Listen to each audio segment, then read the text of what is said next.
On this week's episode of Bolts and Hose Podcast, Paul is out on an assignment working on a special project.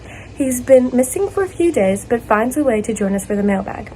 Alex gives us an update on his steam-jacketed hose manufacturing from last week, and Kris and Bryce highlight some super cool fasteners of the week. You can find all of that and more on this week's episode of Bolts and Hose Podcast. Be sure to like, comment, and share all of our videos. Enjoy, and have a great weekend. Boats and hoes, boats and hoes. I gotta have me my boats and hoes. Boats and hoes, boats and hoes. I gotta have me my... All right, welcome everyone to Bolts and Hose Podcast episode number 11. Number 11. You pulled that out of your hat quickly. Dude, of course. You're very fluent. I know. I took 3 years of Espanol. What else can you say? Uno, hola, si. You hanging around the guys in the shop, you probably know some other choice words too, right? Yeah. Okay. Yeah, that's enough. We're moving. Okay. All right, guys, welcome. We've got kind of a short show today. I think we'll move into the mailbag first. We haven't heard from Paul in a few days, so we're a little worried about him still. So he's always out on some wild and crazy adventure. And I think that, people watch the podcast, but they don't watch it all the way through. Yeah. So they should get the mailbag first on this podcast. Okay. They can appreciate Paulie. All right.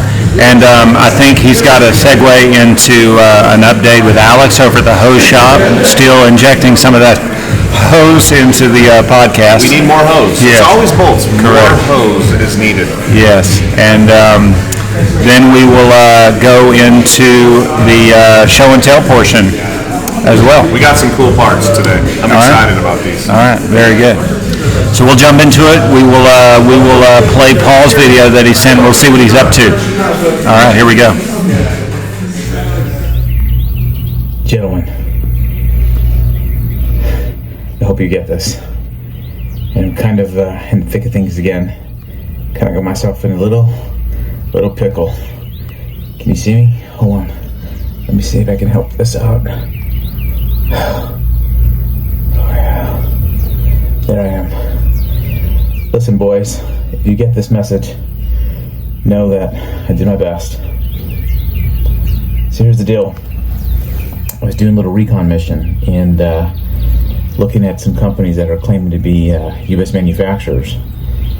Come to find out, these companies were basically importing some goods from some unsavory countries. Now, I was about 2 clicks east to their shipping dock before the bad situation happened, which was I got overtaken. And not that I mind being overtaken, I was also duct taped. And not that I mind being duct taped, but I also got kicked in the head. That's when I blacked out. Not cool.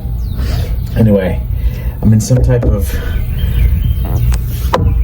shipping container, if you will. Don't know if I can get out of here, but you might have to get some reinforcements to get me. I recommend SEAL Team 6. I recommend Delta Force, and if that doesn't work, call the A-Team. They're always a sure bet. Anyway, this is probably my last message you'll hear from me. So I wanted to get a question out from Mailbag from one of our loyal listeners. Now, this comes in from our loyal listener, Keep It Up 247. He says, fellas, really loved the pod last week. Really liked the segment with Alex. It wasn't just his shiny hair or his immaculate posture, but that drawing of those hoses were really incredible. Any way we could see the finished product of that drawing, love to see it. Loyal listener.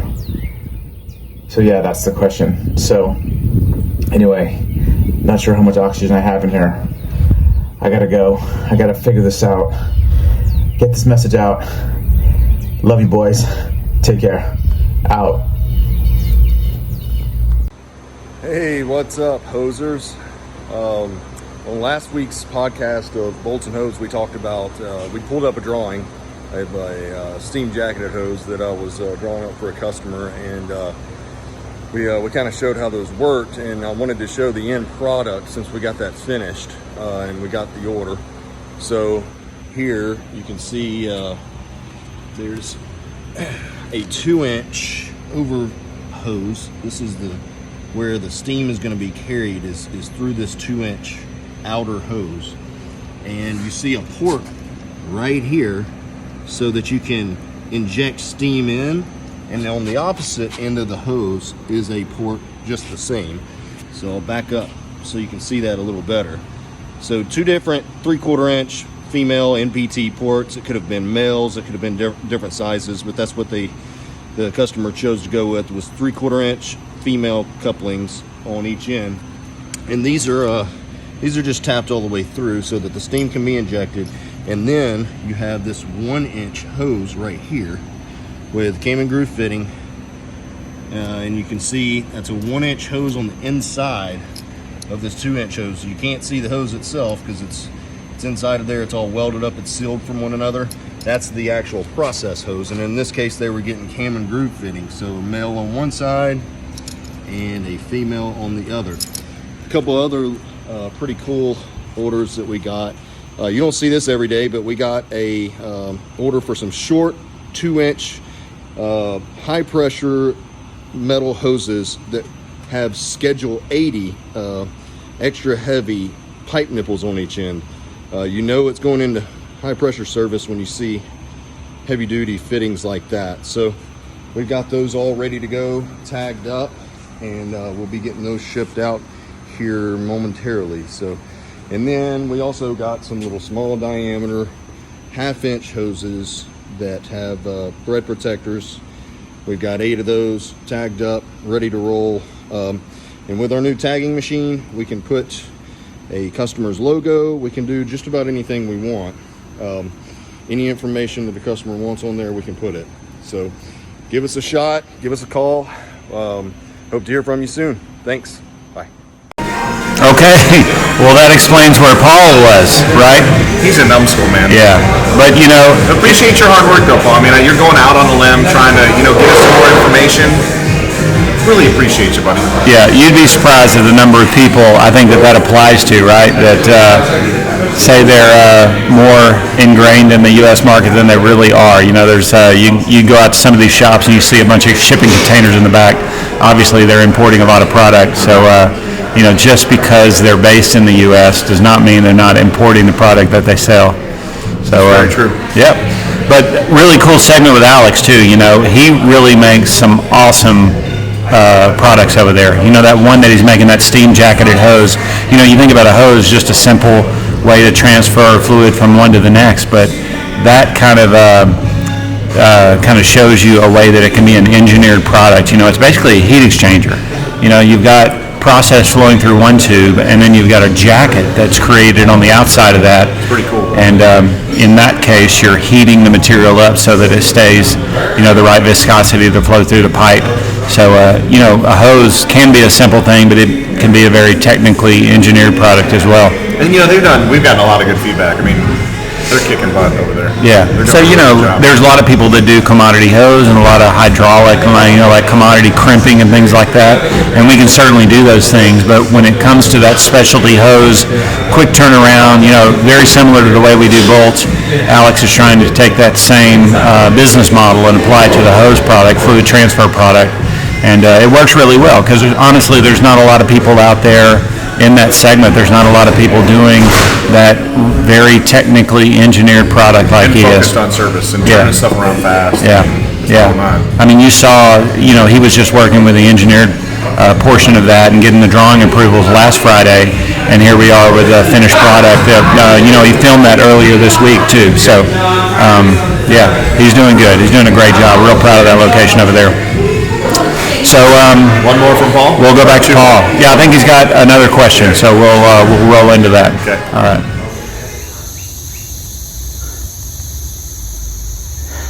Gentlemen, I got out. Believe it, I got out. It is amazing what you can do with a pair of Tommy John underwear and a piece of bubble gum. That's for next time. Anyway, listen. I'm sure they're sending the dogs after me right now. probably don't have much time, but I wanted to get one last question out. This question is, I heard through the grapevine, Bryce isn't doing so hot. Heard he has eye conjunctivitis or something like that. We just want to know, has he been hanging around the Galveston shipping docks again? Curious, concerned. Actually was hashtag concerned. So anyway, yeah, any update on Bryce? Out, gotta go. You know, Paul, yeah, I forgot about the eye situation. Yeah, it's been a situation. What are you gonna do? I got conjunctivitis. You know, if you Conjunctivitis. is that what it's called? It is conjunctivitis. Really? Yeah. Well, I mean, if we really wanted to be honest, this is actually moved from Started the in other this eye. Yeah. And then it went to this eye. So really a week and a half ago, it was here. Yeah. And then it just traveled across my face into the other eye. So, you know, it's not fun. I've been, on a couple different antibiotics, and we're still battling. You know, if you ask me, it's an improvement. I actually like wearing sunglasses all the time now. Yeah. It actually helps. It's not as bright. Yeah. And you can't see my, sloth eye. Okay. Quasimodo eye. We're gonna keep praying for you. Please and do. All the prayers I can get. Yeah. I need them all. And hopefully next week we'll bring back Bryce without the shades. I was gonna do a patch. I should have done the patch. We couldn't find a patch. I think next week we'll find an American flag patch, and that's what you're gonna do, regardless of the condition of your eye. We just do it. Yeah, I like it. Yeah. You should just do that from now on. Yes. Yeah. And I'm still here, so I'm a dedicate. I'm to all the loyal fans out there. I'm here for you. So normally I'd be sleeping and napping this off, but I couldn't pass up the podcast. All right, we got one more segment from Paul, and then we're going to come back and we're going to do the show and tell. We've got some parts from the shop. Yes, sir. All right, here we go. Just spotted an armadillo. Check it out. I'm not sure if you can see that little critter out there.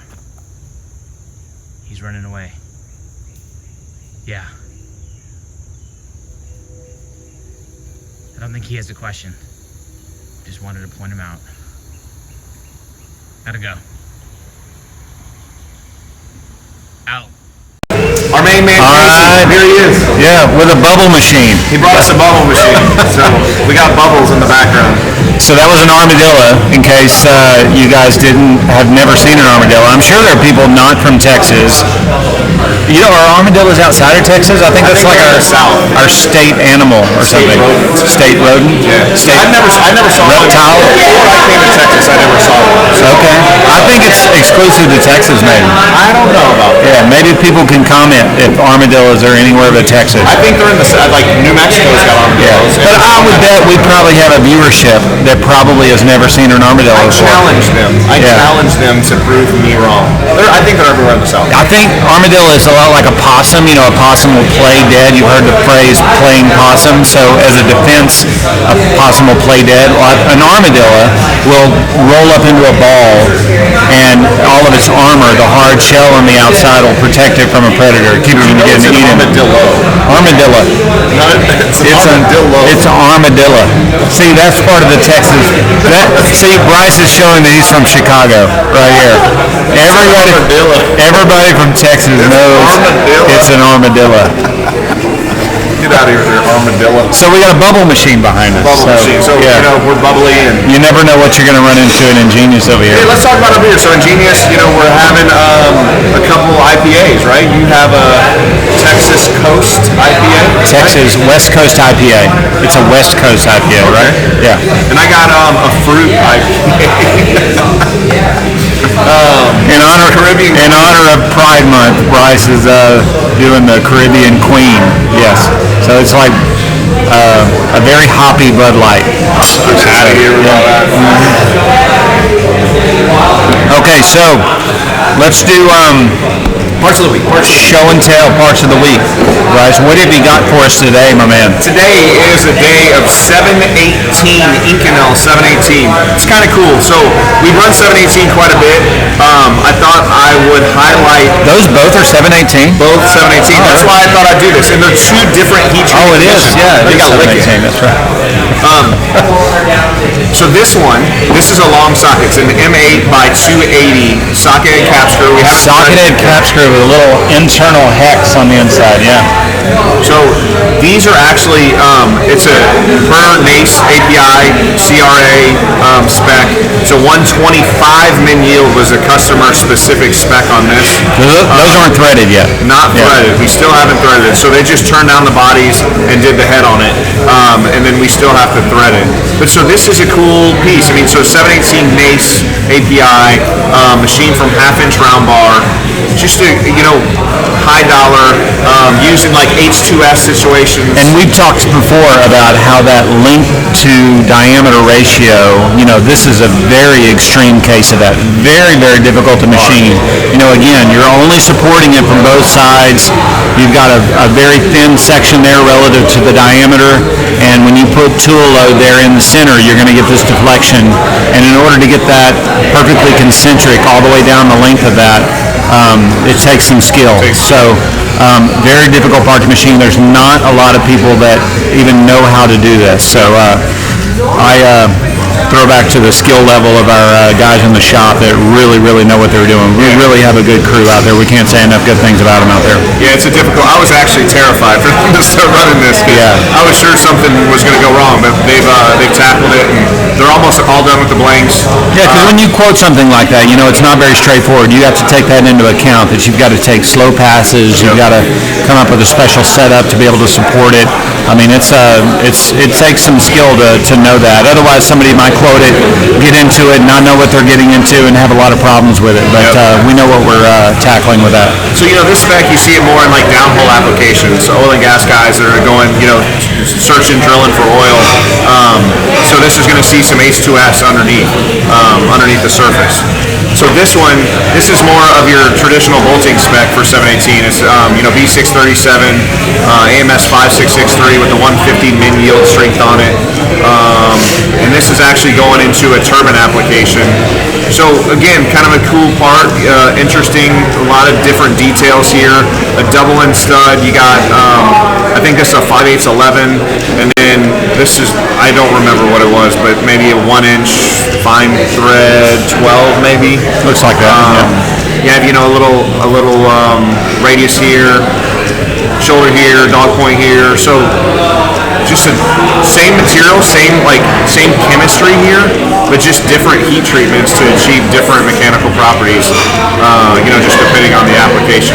So I thought we'd highlight that. It's kind of crazy that same material, different mechanical properties, totally different applications.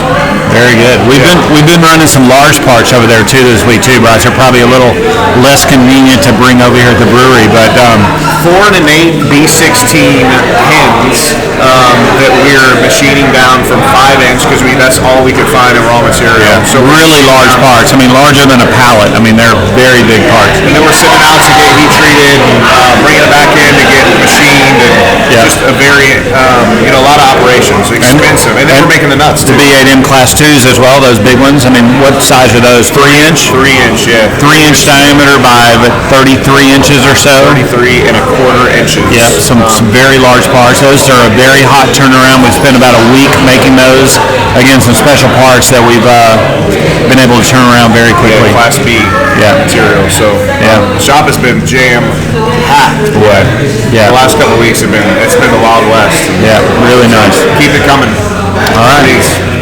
Okay, guys, we appreciate you joining us today. Hope you enjoyed it, and we'll be back next week. And until then, have a great weekend, and let's all say a little prayer for Bryce's eye, and hopefully that gets better, man. Your bolt, I'm hosed. We haven't done that in a long time. That's true. Your bolt, I'm hosed. Hey, remember, like, comment, share, spread the love. We need more people to watch this thing. Yeah, I think everybody watches it and they don't subscribe, but we need people to subscribe. I mean, our ultimate goal in this thing is to monetize it, right? Yeah. So this is. I mean, we're actually gonna close down the Bolt company. Yeah, and we're just be YouTube. We're just going to do podcasts from here on out. Good at YouTubing. Yeah. So Casey took his bubble maker back. Yeah. I don't blame him. wasting his bubbles on us. All right, guys, so we're going to sit here for the rest of the afternoon and have about 3 or 4 more of these. And if you guys need anything, the guys are ready to take your call. You're here. All right. Cheers, brother. Until next time. Have a good weekend, guys.